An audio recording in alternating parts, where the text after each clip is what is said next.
Let's turn to Tuesday's chaotic debate and what matters right now. My GOP sources say the president's remarks on white supremacy are a lingering problem. Here is the exchange about the extremist Proud Boys, a male-only far-right group. Give me a name. Give me a white name. supremacists and white like me to condemn? White supremacists and right Proud Boys. Stand back and stand by. But I'll tell you what. Somebody's got to do something about Antifa and the left.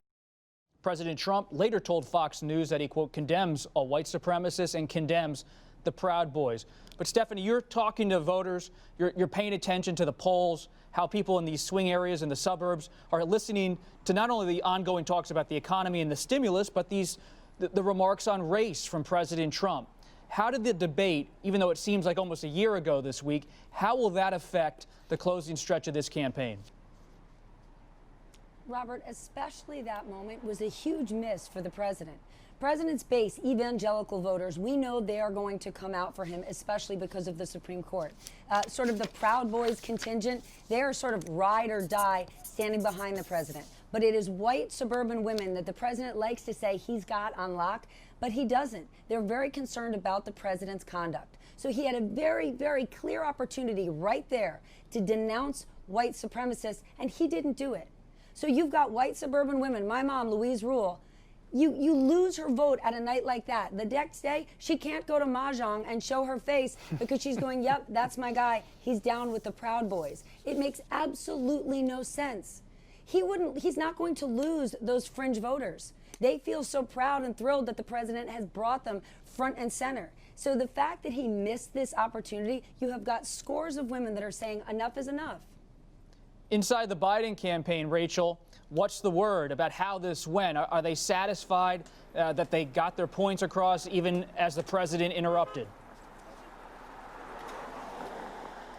Yeah, well, I think the Biden campaign thinks that they edged out the president on that debate stage. I've heard from some Democrats, though, that did not feel like there was really a real winner on that stage, that the American people that need to decide on who to vote in this election did not really get a clear argument from one or the other. And I followed up with so many voters that I have met on the campaign trail over the course of the last year, and they said a lot of it was so much noise. And especially right now, when we are facing multiple crises in this country, an economic crisis, a public health crisis, a crisis on racial relations in this country, they want to hear more about the issues, and they wanted to hear more about what the president and the former vice president would do about it. Sadly, there was little to no mention about the communities of color that have been disproportionately affected by all of those crises when the discussions were brought up very early on in that debate.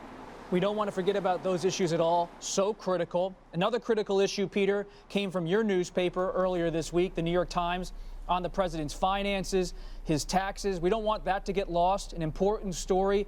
Does that last in the eyes and on the minds of key voters in the battlegrounds?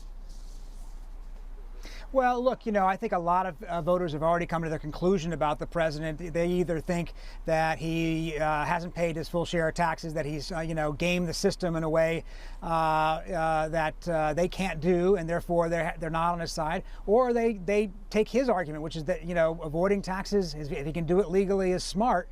And they admire him for it. I don't know how many people's minds are changed, but what is important, I think, is it validates a lot of the reporting that we've been doing over the last few years. My colleagues have spent so much time trying to dig through his finances. I think these documents really show some really important stuff about the president's biography and his candor. And I think that, every day he's not talking about the issues he wants to talk about is probably a bad day for him politically.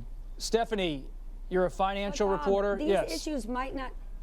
Please. These issues might not matter to voters, but there's some very clear reasons why they need to. National security is a key one. President Trump was a businessman. It is not strange for somebody who runs a big business to owe an enormous amount of money, huge debts. The president owes $400 million.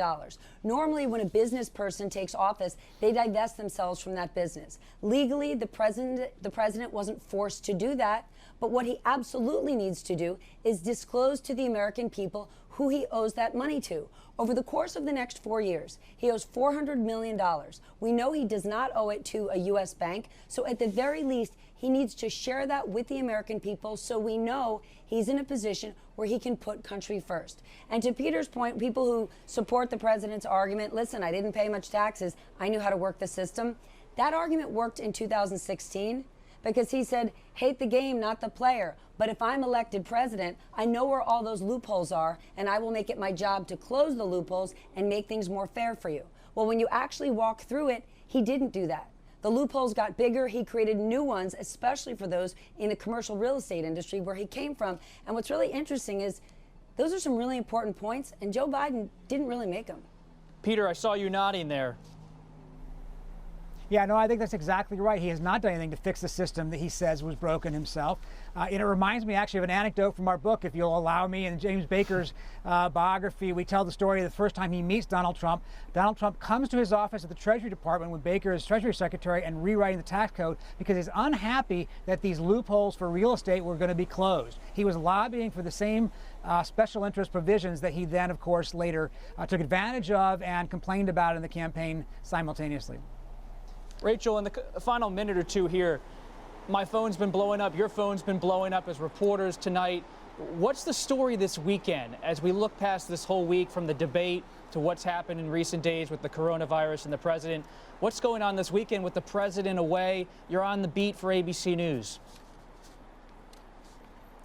Yeah, the focus is right here at Walter Reed as the president is going to be spending the weekend here and getting several tests after he tested positive for COVID-19. I also think a lot of this is still unknown, right? And I think that's sensing and starting so much of the panic and the fear is that we don't really know who else will test positive for COVID-19 in the coming days among the administration and here in Washington. That is igniting some fear, certainly.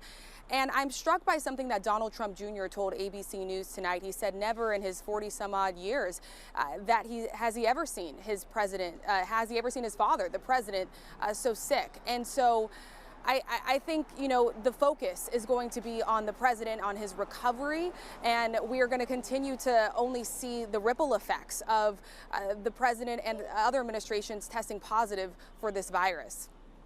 Stephanie, final thoughts, 30 seconds.